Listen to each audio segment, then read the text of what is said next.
So, my name is Taylor Stolt. I am a registered dietitian, a certified functional medicine practitioner, and a women's health expert. I've owned my private practice, which is called Plate and Canvas, for over 7 years now. And I've helped over 700 women with PCOS and other hormonal imbalances, gut issues, low energy, weight loss, hormonal acne, and more.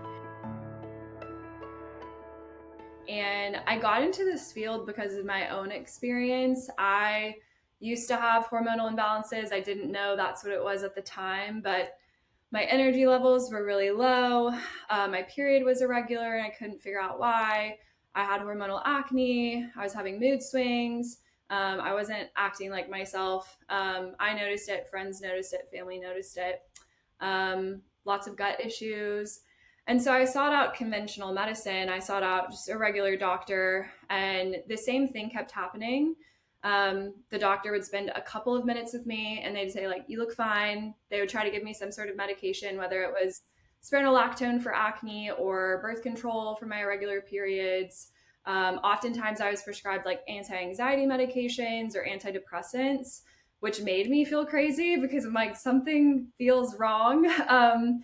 But I was just dismissed. And so I left multiple doctor's appointments just feeling pretty hopeless.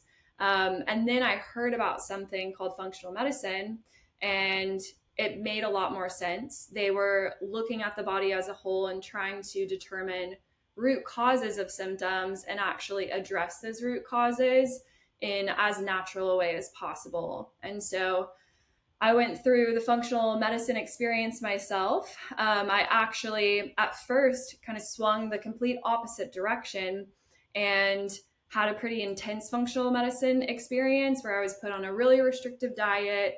I was put on tons of supplements, and was told to do a lot of things that just felt like they didn't fit into my life. And I was really stressed. I didn't feel any better.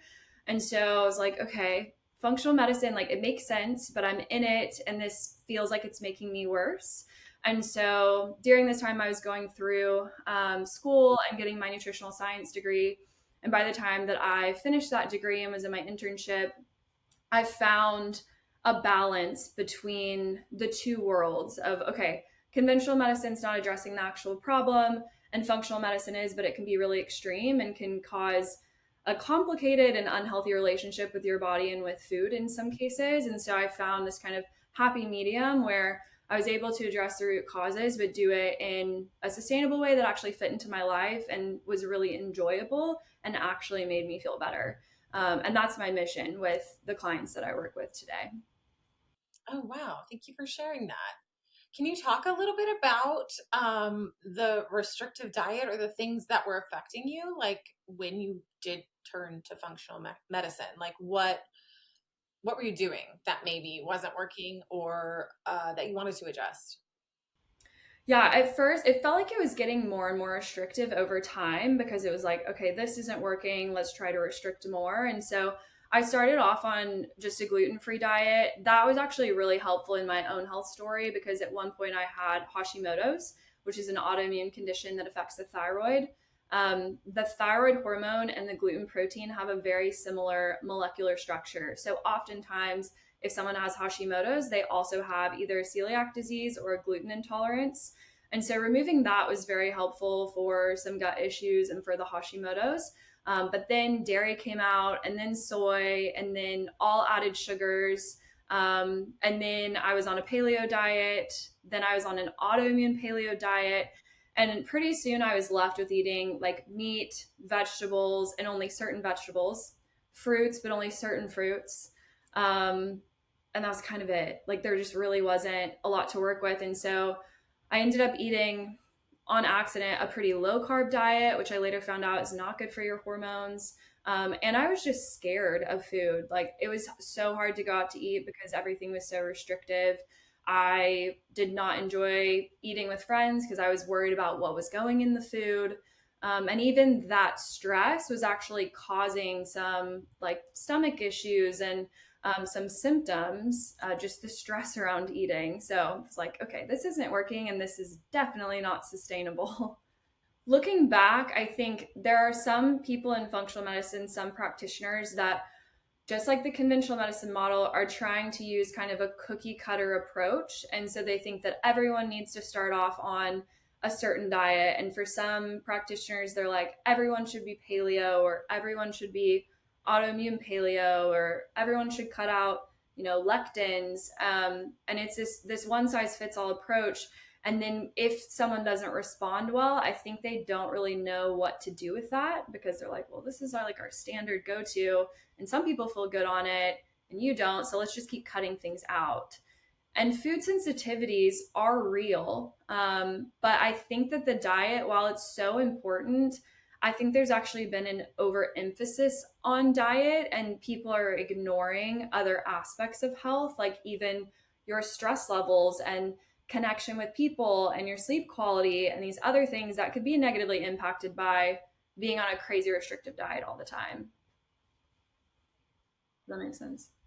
Yeah, it does. It absolutely does. Well, okay, so let's just dive into menstrual cycle syncing. So, how you may or may not use nutrition, exercise to balance your hormones and improve your experience being a woman or a person with a uterus. Like, what can you explain it to start out? Can you define what that is? And yeah, and then we can kind of go through what you recommend and what you do with your clients. Yeah. So yeah, first I'll define each of the phases. So there are four phases of the menstrual cycle. The first phase is the menstrual phase.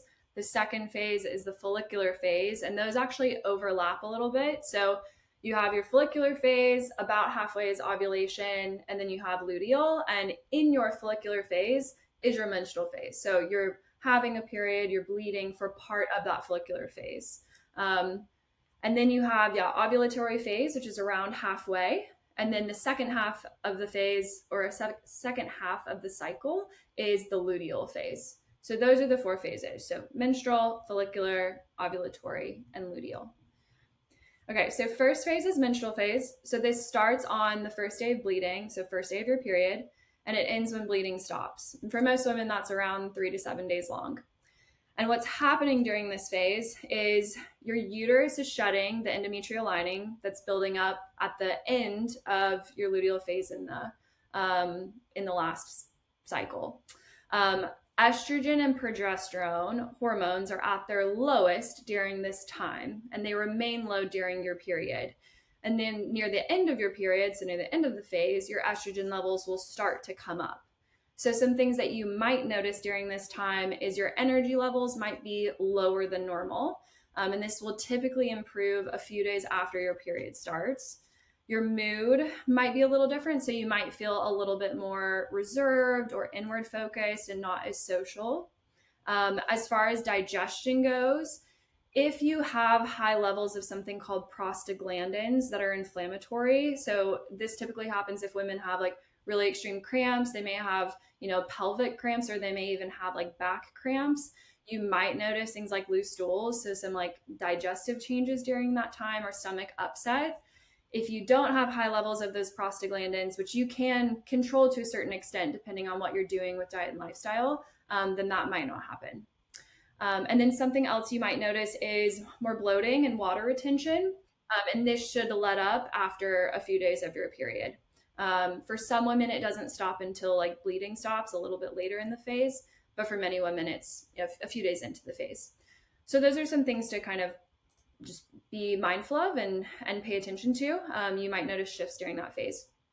As far as how to support your body during this phase, first, and this applies to every phase, listen to your body. For some women, they might notice even differences from cycle to cycle. So from month to month, they may notice that energy levels are especially low this month, but the next month they might be much better. So always listen to your body. But some changes to just consider are with exercise. Consider some lower intensity exercise. I wouldn't recommend abstaining from all exercise completely, because exercise actually helps with those prostaglandins and inflammation. And so it can help with cramps and other negative PMS symptoms. When it comes to work, focusing on some maybe easier tasks if you have flexibility, because of those lower energy levels and possible lower levels of mental clarity can be helpful. As far as just life in general, prioritizing self-care and more rest if able is helpful too. And then diet wise, we are losing blood during our menstrual phase, and that means we are losing iron. So I do recommend eating iron rich foods throughout the whole cycle, but you might want to put some extra emphasis on iron rich foods. There are both plant based and animal based iron foods, and the plant based ones are actually not very absorbable, so they're not very bioavailable. So things like spinach, high in iron, but our body's not absorbing much of it. So instead of relying on plant based sources, I would recommend relying on animal based sources that have heme iron, which we can absorb very well. So things like red meat. So heme iron is animal-based iron. It's just a certain form of iron, and it's very absorbable. And then any plant-based iron is considered non-heme iron, and it's much lower bioavailability. So we could consume large amounts of it, but the amount that we're actually absorbing is very small, and it wouldn't be enough to replete that iron that we're losing. And then vitamin C actually helps with iron absorption. So you could incorporate some vitamin C rich foods. A lot of people think like oranges, orange juice, and citrus foods do have vitamin C, but there are other foods like papaya, broccoli, Brussels sprouts, pineapple that have high levels of vitamin C as well. So that's what I would recommend focusing on during the menstrual phase. So if a woman is on a vegan or vegetarian diet and they can't rely on food-based sources of iron, I would recommend supplementing in that case with heme iron that comes in supplement form. I wish that there was some sort of workaround with plant-based foods, and you can do things like increasing your vitamin C, but the vitamin C is going to increase absorption. It's not a replacement for the iron itself. So it wouldn't, even upping your vitamin C intake is not going to like completely compensate for consuming those plant-based sources. So can you talk a little bit about how how low iron affects you? Like what you're feeling in your body, mentally, physically, like what's going on that you might have a clue that maybe, without a blood test, that your iron levels are low and you might need to up that other than this general knowledge about your period. So when our iron is low, our oxygen is low. Our red blood cells carry oxygen, and iron is, yeah, it's going to affect our oxygen status. And so when you think about low oxygenation, these things might already come to mind, but you'll want to think like low energy levels, low or possible brain fog, like low cognitive function, um, very cold hands and feet. So oftentimes extremities, and some people will just feel cold all over. And you may even notice that you look kind of pale, like you don't have a lot of oxygenation in the body. So some people's lips will even be like a tiny bit blue, or they'll just look really pale, or they'll look really pale in the face. And those are all telltale signs that iron status is low. So is there any other nutrients we should be aware of during that phase? No other specific nutrients, but something else to keep in mind is if your body is inflamed in general, you will probably notice more extreme cramps, and that could be pelvic cramps, or it could be back cramps, or you might experience something like headaches. And so, eating an anti-inflammatory diet can be really helpful. Omega 3 fats are very helpful for lowering inflammation. Again, animal based sources do like win when we're looking at animal versus plant. We can consume things like chia seeds, flax seeds, walnuts, and those do have some plant based omega 3s. But our body's not very good at converting the type of omega 3 into EPA and DHA, which is what our body really likes and uses to lower inflammation. If you're choosing animal based sources, eating things like salmon, already contain EPA and DHA, and they're really effective for lowering inflammation. And then again, like I always recommend food first if you can, but if it feels hard to incorporate food-based sources of omega 3s, then supplementing with a very high quality fish oil supplement could be helpful too. Or can you explain the reasoning for food first over supplements? Mm-hmm. We have research on supplements. We don't know what very long term supplementation and taking multiple supplements is going to do in the body. And food was created with our bodies in mind, like it's nature's vitamin. And so unfortunately we live in a world where the food that we consume is very different than what it used to be. And so that's why I have a very healthy diet, but I still take supplements. Like I even take a multivitamin because it contains certain nutrients that are depleted in the food that we consume, even if we eat really healthy. But if we're able to get things from food, it's like, Mother Nature has already taken care of that, and it's packaged in the right way. And there are components, like even in fish, there's a fish oil called DPA that you can't get in a fish oil supplement. Fish oil supplements are usually EPA and DHA, and we have research on those two components, and they're really helpful. But we have this DPA, and we're not really sure what that does. There's kind of some preliminary research, but if it's in there, it's probably helpful. So anytime you can use food, I think that that's great, and it's gonna minimize cost. And it's just gonna make I mean, no one wants to take 30 supplements every day. So it's like if you can use the food that you're eating and your lifestyle, that's always best. Okay, so let's move on to the next phase and what's happening there. So next phase is follicular phase. So this is still, the menstrual phase is part of the follicular, but the follicular is the first half of the cycle. So it starts on the first day of bleeding, and then it lasts typically around 14 to 16 days. During this phase, a hormone called FSH is released, and this helps follicles grow. Follicles are eggs that are in sacs that are on the ovaries. And during this phase, one follicle is chosen and it grows bigger throughout the follicular phase. Also, during this phase, estrogen levels increase. And this is what causes a thickening of the uterine lining. And this, side note, is why women with estrogen dominance have such heavy and painful periods. It's often because that endometrial lining is getting so thick. So there's more bleeding, and it can be more painful and just more intense. So that's what's happening hormone-wise during the follicular phase. Okay, so what can you do to help support that phase? Yeah. So typically during this phase, your energy levels are pretty high. So at the beginning, they'll be low because we're in the menstrual phase. But once we get out of bleeding, or we're 3-4 days into bleeding, our energy levels should be pretty high. So like exercise wise, you can do more intense exercise. You could do something like a HIIT workout. You could do more intense strength exercise, things like that, maybe like more intense cardio. When it comes to work, it's going to be easier to focus and we'll have more mental clarity. So this is a great time to schedule meetings or work on big, more complex projects. And then socially, our energy levels are higher, mental clarity is high, and we also just feel more social. Our mood is going to be higher. And so this is a great time to host a dinner party or put something on the calendar, just for like socialization. And then as far as like bloating and weight, you will notice that bloating is going down and you might feel a bit more confident in your body. And so if you're dating someone, like maybe that's a great time to schedule a date, or like, a dinner or something a little bit fancier, because you'll probably just feel a bit more confident.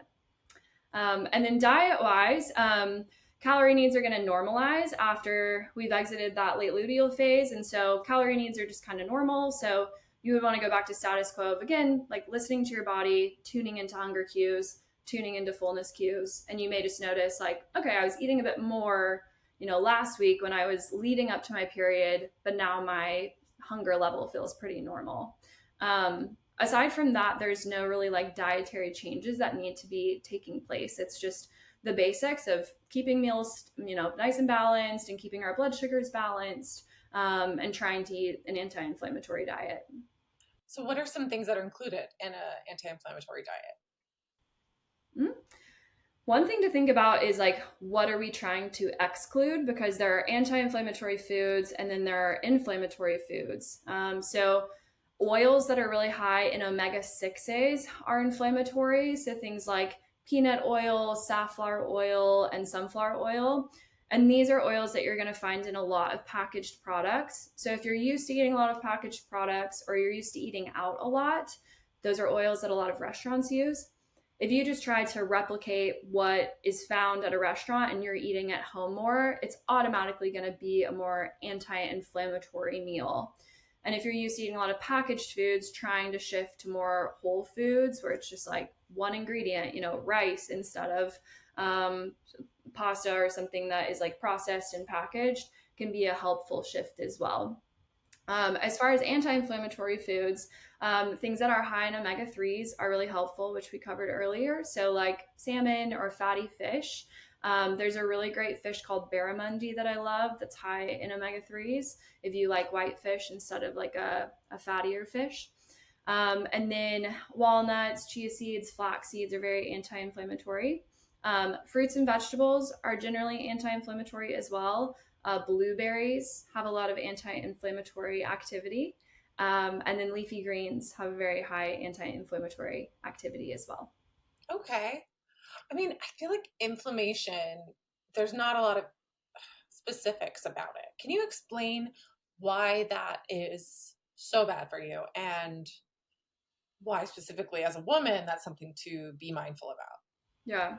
So inflammation can affect every part of the body. We can have inflammation that causes increased prostaglandins, which are going to make period cramps worse for a woman. We can also have neuroinflammation, so inflammation of the brain, and that can affect things like anxiety, depression, the mental clarity that we have or don't have. You can have inflammation of the skin, and so you could get cystic inflammatory acne. So if you ask the question, well, what does inflammation actually affect? The answer is everything.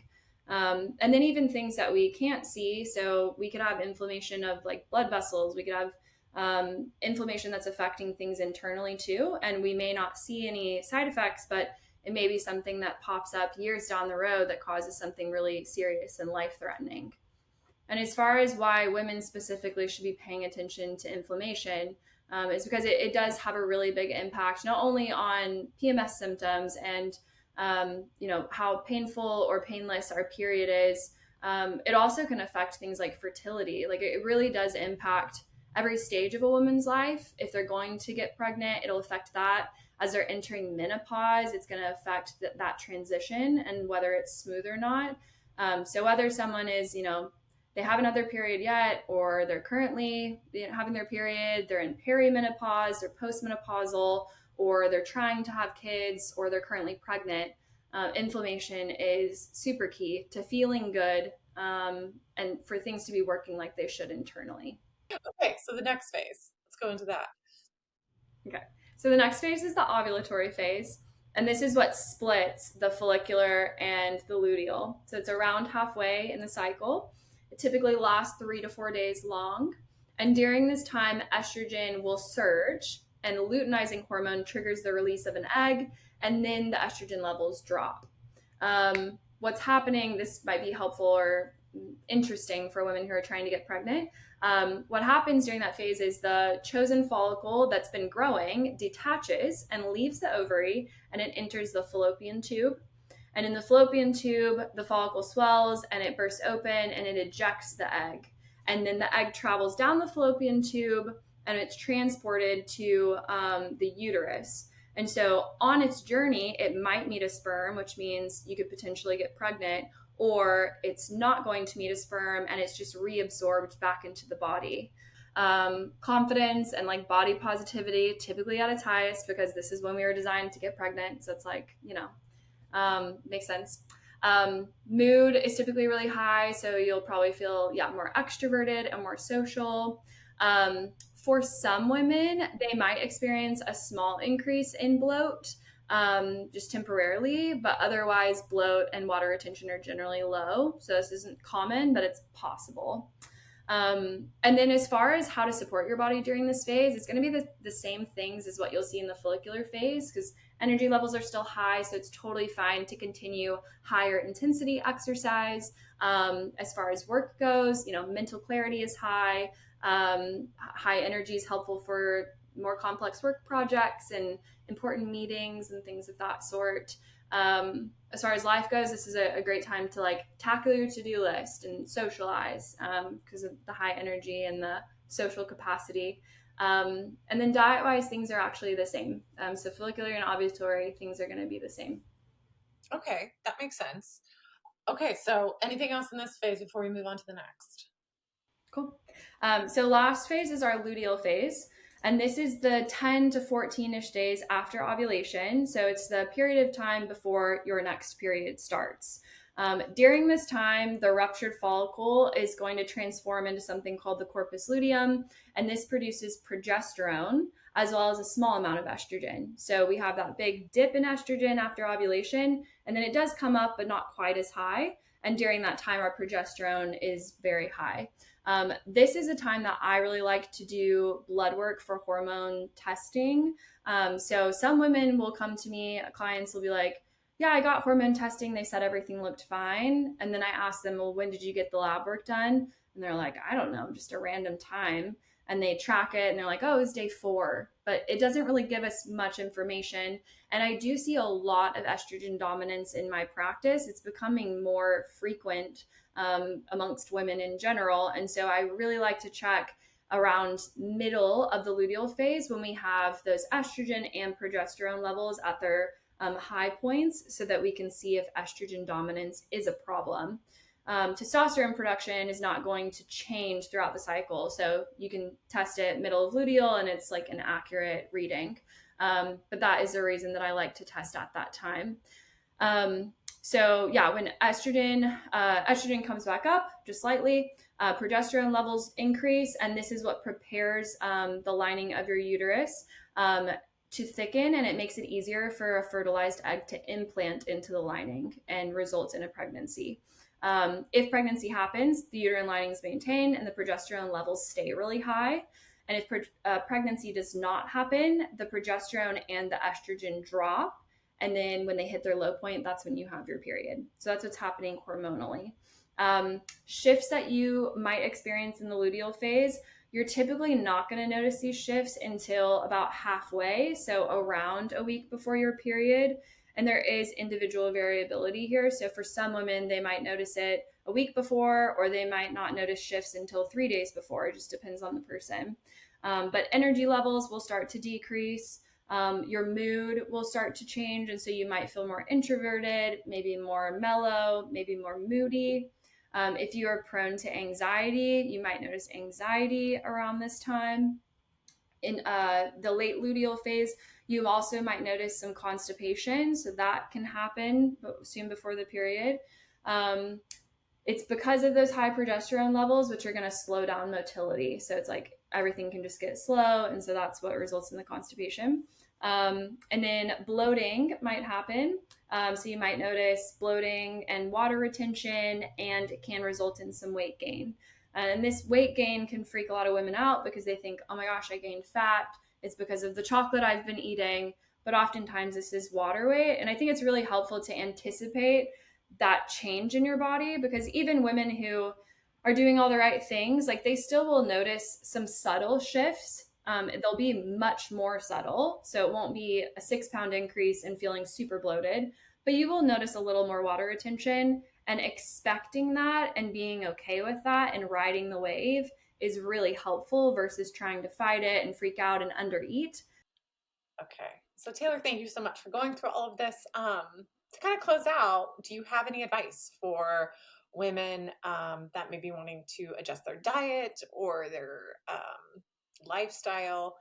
Maybe some small and larger changes they can make to support their health a little better. Yeah. The first change, not change, but the first thing that I would recommend when it comes to women who want to improve their health is to be really careful where they're getting their information from.